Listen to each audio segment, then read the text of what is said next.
Hello and welcome to the Good versus Good podcast, where common ground begets common good. The focus of this podcast is to invite guests that have different beliefs compared to mine, such as the existence of God, while we actively adjust our comfort level being exposed to each other's ignorance. Remember, my ignorance censors his truth. His ignorance censors my truth. Because this is not a debate, my guests must decide in real time what is more important, being right or being civil. I give them the opportunity to read one of my articles without debate. The guest has the final say. I may only speak when the guest asks me a question. At the end of the podcast, the guest will rate the article. That's it. So let's everyone. Thanks for joining us. Today we have Chris, which was is our guest for today. He's come back from the last podcast, so I assume he enjoyed his experience last time. Chris, how are you? I'm all right. I'm good. Good. So I got like I mentioned earlier before we went on the air. I got you a nice, simple, short article for you. All right. I can't imagine it'll take very long, but it might generate some interesting discussion, Okay. or at least interesting thoughts for yourself to share. So, without further ado, remember to try and do your best to think out loud. And if something is unclear or you need something clarified, please ask me a question. I'll clarify for you. Okay. Okay, let's do it. All right. Very good. All right. So, here we go. There's no frontier like the temptation to try. Boredom is the reason we eat, yet hunger would have us starve. Sorry, it's my wife texting there. Yeah.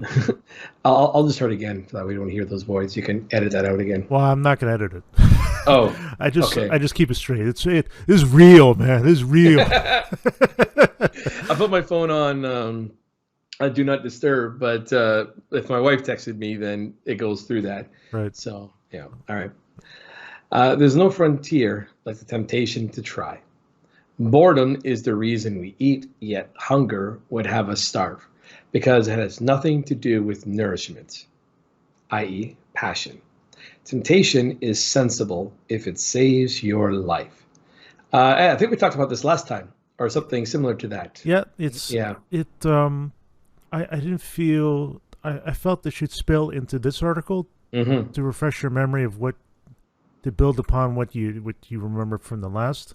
Absolutely. Because Yeah. this just came to me today as I was preparing for this podcast, because I learned from the last one to reread the articles before you see them, so I'm prepared to answer any questions you have. And this came to me, and this was kind of floating in my head for a while, and it just crystallized in time for this podcast. So I felt it was necessary to keep this here because it's relevant. Very good. All right, cool.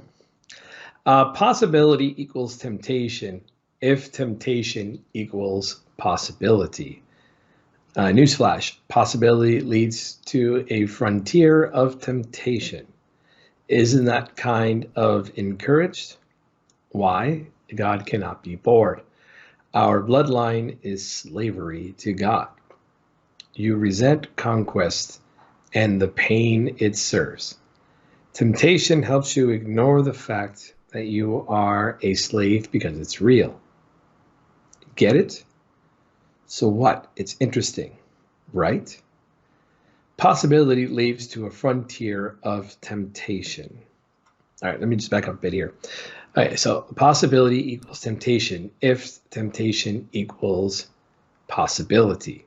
Okay, so yeah, that's just math. Newsflash, possibility leads to a frontier of temptation. Well, yeah, because if something is if possible, then there's always temptation to go out and to try to do it. If it's out of the possibility, we don't really usually try. But if it's something that's possible to do, that we want to do, then we could be tempted to go ahead and do that. And sometimes it's encouraged in order to have new experiences. God cannot be bored. Our bloodline is slavery to God. So I guess it goes back to the fact that because we talked about this before as well, how you kind of view yourself as God, not necessarily the God, but like a God, where our mind has all these unique thoughts and experiences, like in our own heads and things like that. Is that kind of where it goes from? Like, is that yeah? So because that's what I'm sort of getting at here is again, you're kind of going with the notion that God is within us, like inside our own mind. Are you asking me a question, or you read it? Well, I'm trying to think out loud about because I'm trying to interpret this, right? So, like, I Okay. know we talked about that before, so I'm thinking it's a callback to that in a sense, because we're talking about how we're tempted by things that are possible, and you're saying that it's because God cannot be bored, and our bloodline is slavery to God, meaning that like we are, like I guess you're trying to equate us in a way. You resent conquest and the pain it serves. Temptation helps you ignore the fact because you are a slave, because it's real. Get it? So what? It's interesting, right? Possibility leads to a frontier of temptation. Yeah, absolutely. If things are possible, then we can do it. Um, Date of recording, it was just the day after Bezos went into space. Even though I don't really like that he did that for different reasons, but it was possible for him, so he had the temptation to do it. He had the means to do it, so he decided to. And it definitely was something that I guess consumed him for a while because it was possible. Why would you actively ignore the solution to your problems? Is that sensible? All you have to do is ask for forgiveness. That is fucked up. Why would you actively ignore the solution to your problems? Is that sensible? All you have to do is ask for forgiveness. Okay, I'm a little bit lost here because we're talking about how um, if it's something is possible to do, it leads to temptation. Um, so is temptation the part of our problems? I guess. In the I'm not sure where we actively. I okay, hold on. I guess I'm a little confused here. I'm not really sure how this relates to what's above it. Do you want me to? Do you want me to give you some Sure, help? because I really don't know how to react to this part because I'm a little bit lost right now. Okay. Yeah. I might jump ahead of you to explain this piece. Okay. Well, if you I'm want, I not. can read ahead then come back then. Well, it's not necessary. Okay. So basically, it talks about how possibility leads to temptation, temptation leads to possibility, Hmm. and would you? Why would you actively ignore the solution to your problems? Yeah. I guess I'm failing to understand what the problem that you're describing is. Well, I mean, it could be anything really. Problems. Yeah. So, what I'm calling out is that sensible to ignore the solution, and that solution is just asking for forgiveness, and it's fucked up because stealing isn't theft if the gullible give. Hmm. Now, what that means is, I mean, I don't want to take the spotlight from you, but I kind of have to do this to kind of explain what you want me to explain. Yeah. Um, Stealing isn't theft of the gullible give. So what that means is, if you're gullible, I ask you, Chris, give me your wallet, I'll give it right back to you. Hmm. You give me your wallet, and I run, and I steal your wallet, Yeah. and you run to the cop and say, "Officer, officer, that man, my friend stole my wallet." I said, "Well, what happened?" He asked to see my wallet, and he gave it right back to him. And you believe that? Yeah. You're gullible. Get the fuck out of here. So this is the rationale for people who steal, Hmm. right? It's like the same thing as you get deadbolts in your house, right? Yeah. A cat burglar could come by. You're gullible enough to think that these deadbolts are secure enough that I can't get in and out without you knowing. You're gullible, bro. I'm gonna rob you. Hmm. the mind warping that has to occur for people that believe that stealing isn't theft, because it all hinges on the fact that people are gullible. Gullible people give, right? And think about possibilities and to lead to temptation.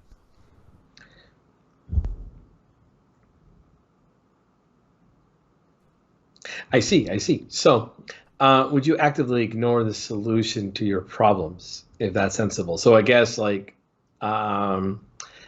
guess the problem is that we're all too gullible, and I guess the temptation would be these would be us ignoring it, I guess. Yeah. I'm trying. I'm having trouble finding the line between like these lines, I guess, because they seem to be talking about different things. I guess that's what I'm getting at. Like I'm having a hard time finding the linear progression from the idea that possibility leads to temptation, which will then lead to more things being possible. Like I get that line, and then it just seems like to be another question. Because of course it's not sensible to actively ignore any kind of solution to your problems. I guess the hard problem is defining problems. And I definitely get the idea that there are a lot of grifters out there who are always trying to trick us and to scam us and into taking from us without us even knowing about it, or even like making us feel like we want to give and things like that. So it's yeah, I'm having trouble seeing how all this is connected. Well, it could be where it's one of those things where you have to just keep reading on. All right, let's do it then. All right, be creative with that. What would you have the balls to ask God for forgiveness after all you have done? It's Psychotically. psychotically. Okay, I was trying to. Yeah, I never heard that word before actually. It's Well, psychotically. I may have made that up. I don't know.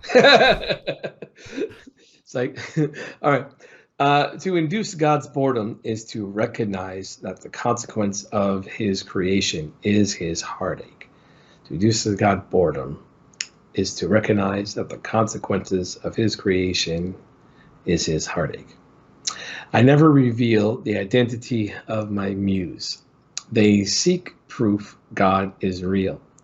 What if I know God, but I don't believe in him? If two people arrived in heaven, one person believes in God and one person knows God. Remember, belief is sentimental, knowledge isn't. If God's love makes us doubt, why would we doubt God? Doubt is evidence. Doubt is absolute because we have all the evidence in the world to sabotage ourselves. Hell is in the head and it worships doubt. Isn't that real? Real is not the pinnacle unit of belief because it is not moral. It's evidence that you exist with purpose briefly. That's why we live for moments. Okay. It is easier for a camel to go through the eye of a needle than for someone who is rich to enter the kingdom of God. All right, cool. So here we go. So basically, what I think what we're talking about here is if hold on, let me just, here we go. Doubt is evidence. So if God's love makes us doubt, then why would we doubt God? Doubt is absolute because we have all the evidence in the world to sabotage ourselves. So basically, I think what you're trying to say is that the doubt that we have in the existence of God, in a sense, is actually proof for it, because that is the way that God has sort of set it up. And that's kind of like the devil giving us the, or I guess the devil, because he said hell's in the head. It worships doubt in the sense that it would allow us to clot it. It'll give us the ability to sort of doubt that God is real, I guess. Yeah. What if I know God, but I don't believe in him. If two people arrived in heaven, one person believes in God and one person knows God. Okay, so knowing and believing, like I'm not sure how you can know something and then not believe it, unless it's something like, unless it's some sort of magic trick or something, or whatever, or some sort of unexplained thing. Like I know that the sun rises and sets every day, but I don't know how. I don't believe how it happens, or something like that. So that might be what you're referring to. Like you don't necessarily believe all the things that God can do, but I know Him. I know that it's there. It's true. I guess that's what you're talking about. Yeah. Am I missing something? Because I do have comments. Yeah, go I just for want it. to make sure I do understand everything you're trying to say. I mean, it's your interpretation. Yeah. I'm guessing that's kind of what I sort of believe here, or sorry, understand. Um, isn't that real? Real is not the pinnacle unit of belief because it's not.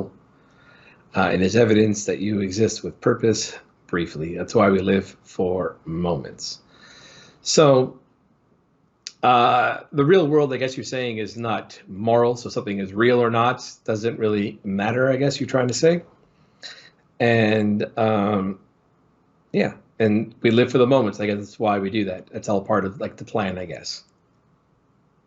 Yeah, I don't know. I don't know if there's anything else you want to like, any more context you want to give me, but that's kind of what I'm getting when I'm reading this.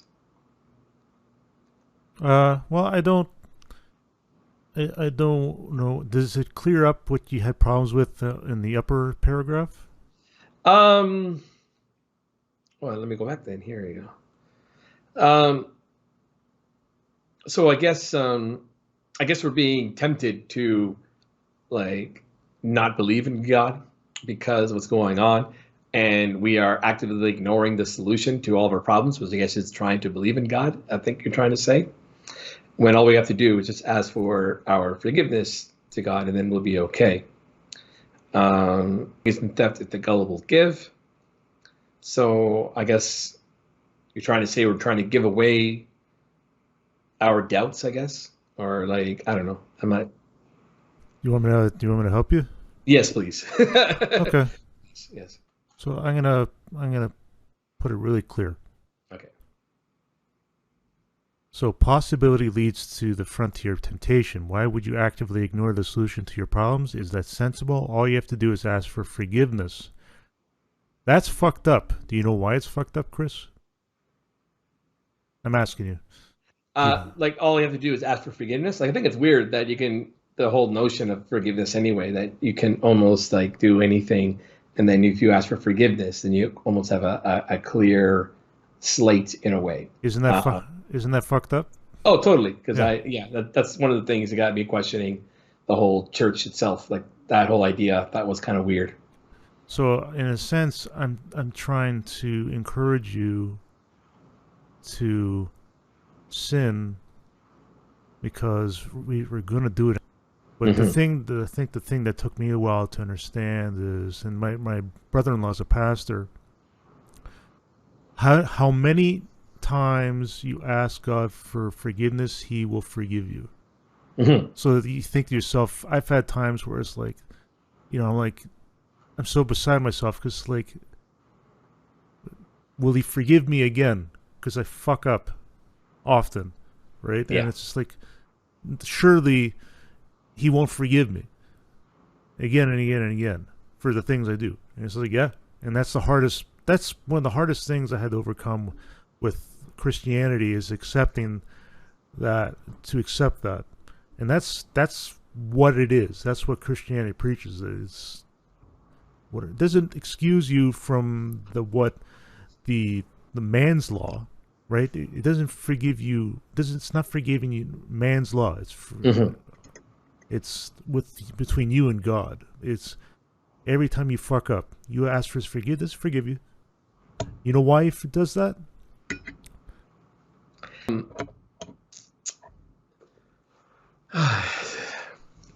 Well, like why the church believes in that? No, Is that? or why God would forgive us all. Disassociate yourself from the church. Yeah. Imagine you're talking, thinking of God. There's no church. It's just God and you. Why would God do that? You murdered someone in cold blood, and you ask for forgiveness. He forgive you. Well, the whole point of me forgiving other people who have done wrong for me would be like, again, to sort of help me move on. If someone disappoints me, like I still would love and respect that person in a way. I would want them to learn from their mistakes and have a chance to get better as people. So I guess that might be the reasoning for it, because that's the way, like whenever I would forgive someone, that would be indeed the case, you know? Like there probably would be some things I probably couldn't forgive and I have to cut ties with.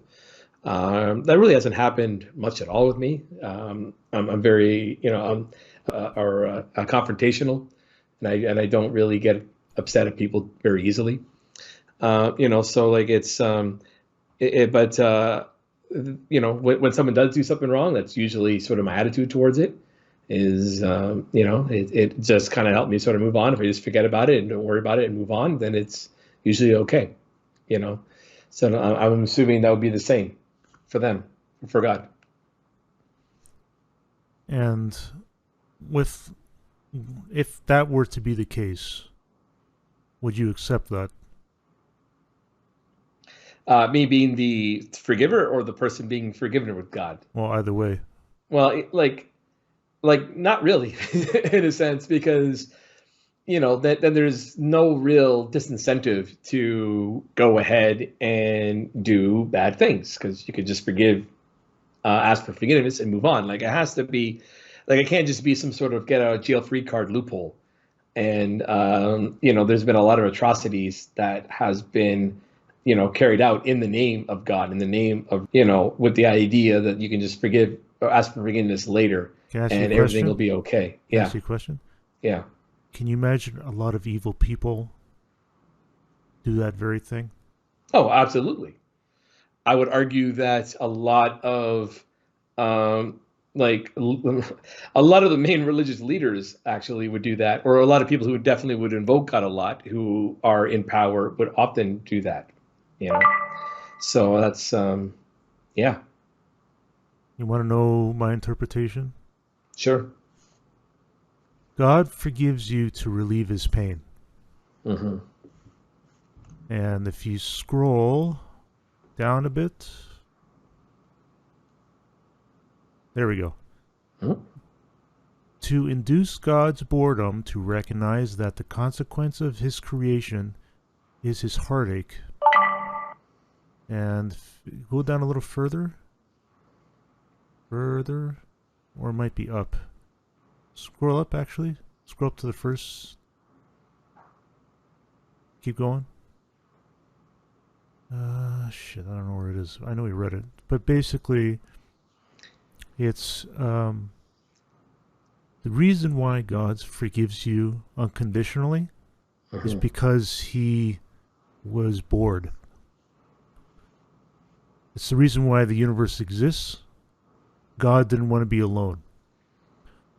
And he knew that when he created the universe, that it would be imperfect. Imperfect for how we perceive it, but perfect in his eyes, not ours. But how we perceive it is imperfect. He says, how can you create this? And it says, this is why I forgive you. This is why I'll always forgive you, because it's heartache. Creation leads to heartache. And that's when you accept that, God suffers less. Yeah, so like in the sense, everything is flawed, and God would understand that. We perceive it as flawed. Yeah. Because you have to understand, from my point of view, God to be everything, it's literally everything, right? And who are we to say what's perfect? Because we're not. If God exists, then it's like, well, he's everything. So that means imperfection. That means evil. That means everything in between. It's like, it's all been scripted. So, and he did this because he observes us, right? And it keeps us, It was a damned you do, damned you don't. Either you exist as nothing alone for eternity, or you give birth to the universe and you suffer for eternity. So he chose suffering to give birth to us, and as long as we ask for forgiveness, he's relieved when he forgives us. And that's the most poetic way I've come to explaining that. Okay. Yeah. So yeah. So again, like, as an atheist, like I don't believe that at all. Like I view that whole idea as like a get out of jail free card. And to me, that is like it's almost like a mulligan in golf where, you could like oh, I really messed that one up. I can always just go back and fix it now by using this. All I have to do is repent, accept that I was wrong, and then I can move on and go ahead. And it's kind of skirts a lot of consequences along with sort of bad things that can sort of happen. Like I find that very convenient. I find that more of like of a trick or a tool that again people can use to hold on to power in a way where they can still hold on to a power they have because they can sort of invoke the whole, oh, I asked for forgiveness and and I have received it from God, so now I can still carry on as it sort of was. But that's on a macro level. Like on a micro level, it actually is great in a way because people do need that second chance. Everyone's flawed. Everyone's imperfect, and you can't you made in the past. You have to be able to move on and go ahead.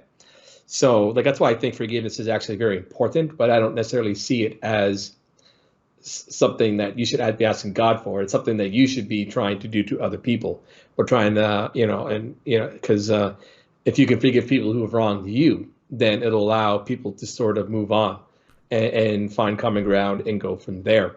I just don't believe that God is part of that equation.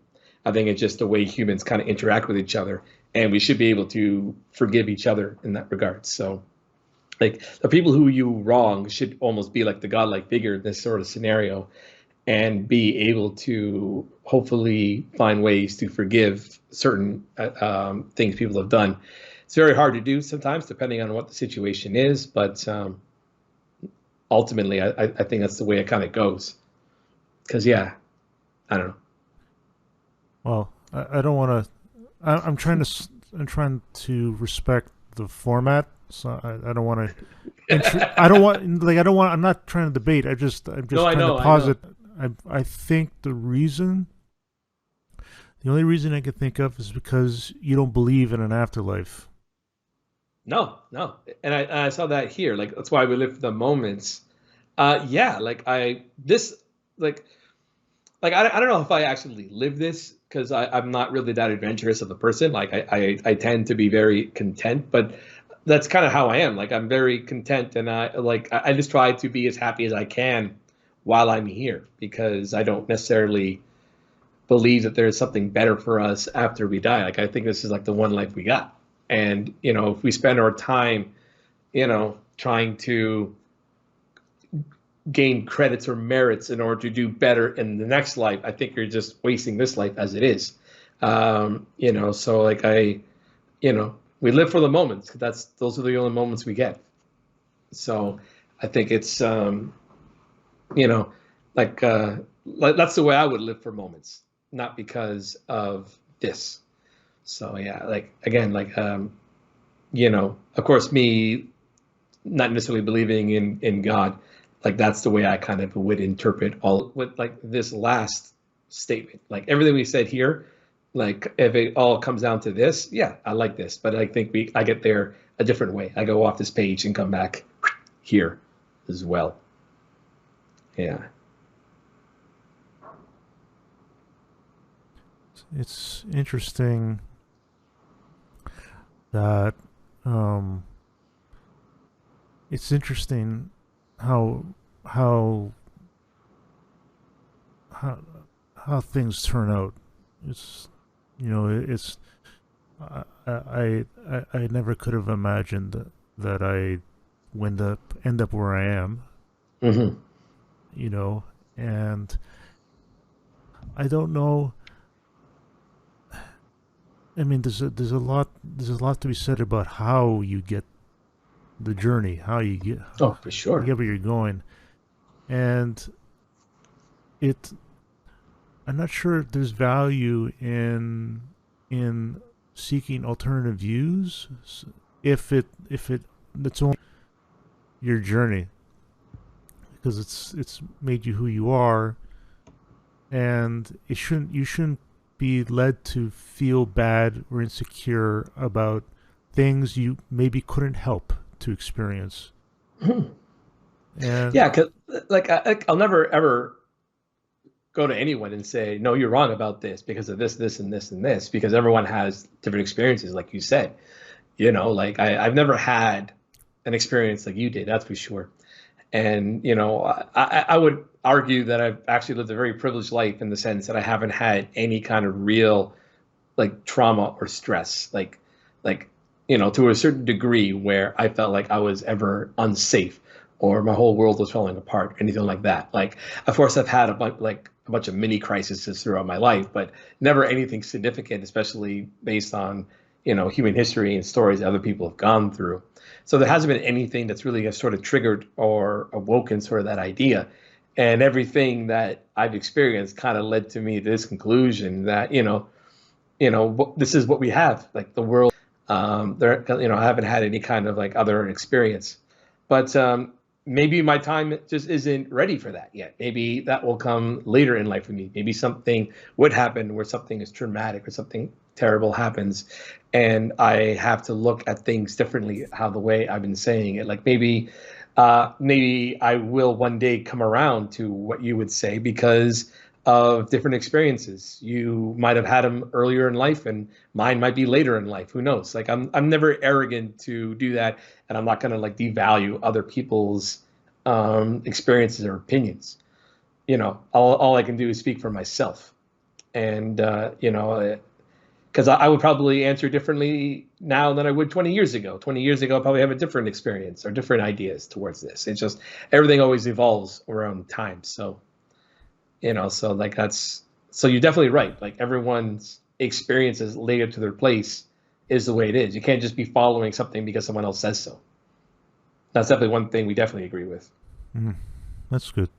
Maybe Yeah. that's a good place to end on an agreement. Let's end on agreement. Oh, absolutely. Yeah, absolutely. And yeah. And it's, to me, it's foolish to expect like everyone to always agree about everything because again, everyone has different experiences. Everyone has different paths and journeys to get to a certain place, you know. And again, like whenever I have thought about stuff like this, it's kind of led me to this conclusion. Whereas you've had very different experiences, and it led you to a different conclusion. Which one is correct? Honestly, we're probably both wrong, and there Mm, probably is another truth out there, or maybe the truth is somewhere in between. But I guess that's just the whole human experience that we go through. it's interesting. Yeah. Maybe we Because I we really we do each. believe that forgiveness is key. Like we can't, you'll never be able to be happy and enjoy and live for the moment if we're always hung up about bad things that might have happened, but from especially at the hands of other people. If we're always blaming others for our own problems, we'll never be able to solve our problems. We'll never be able to move on sometimes and forgive people who have wronged us. Right. And so yeah, like I think it's key. Like I grew up like Catholic, went to Catholic school through all my elementary and high school education. I went to church as a kid, so like I don't reject every little thing that came out of there. Like the whole concept of forgiveness I think is really important. I just don't think that it necessarily comes from God. I think it has to come from people. And that's why I think it's important that I would forgive people for things that they have done, especially when it's when they're just going through their journey. So yeah, I don't know. I think that's I think that's where I'm leaving it at this point. Yeah, Okay, sounds good. yeah. We're about 40 minutes in, so that's a good place to stop. All How, right, how sounds about good. how about you scroll down? Yeah. Oh yeah. Okay, here we go. Let me see. Yeah, again, so many options. Where would I put this? This would be like, hmm.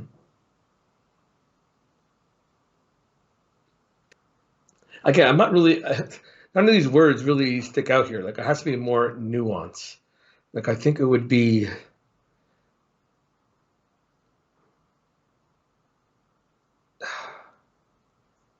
Okay.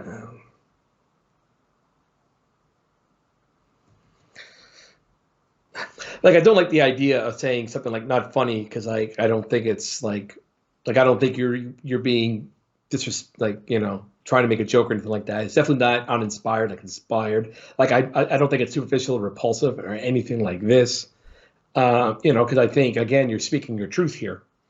I guess the most one I would probably say is I disagree Hmm. because like I definitely respect what you're trying to say. And I guess if there's one that said like respectful or like I would like it's like interesting points, but like something like that. I guess I would click on there. But I think I would go. I disagree. I think would probably be the best at this point. So I'm gonna vote that. There you go. Bing. Yeah. There's a lot of words here, but I couldn't find like the one that would like truly make my feelings. Well, I mean, that's c'est la vie. Yeah. If there's like three options, it's a little bit easier. No, you Yeah. got it. No, it's got it. I need a spectrum. You got a spectrum, all right. Yeah. All right, very good. Okay, man. Well, Okay. it was. It's not what I had hoped, but I'm happy. I'm happy nonetheless. Um. Well, that's the whole point is you have to try to get different people with different opinions, and sometimes you might get curveballs or things like that. Yeah. Yeah. No. It's all good. It's all good. I just. I don't. Again, I'm just happy you're reading it Yeah. when it's all said and done. So. Mhm. Um. So I think that's it.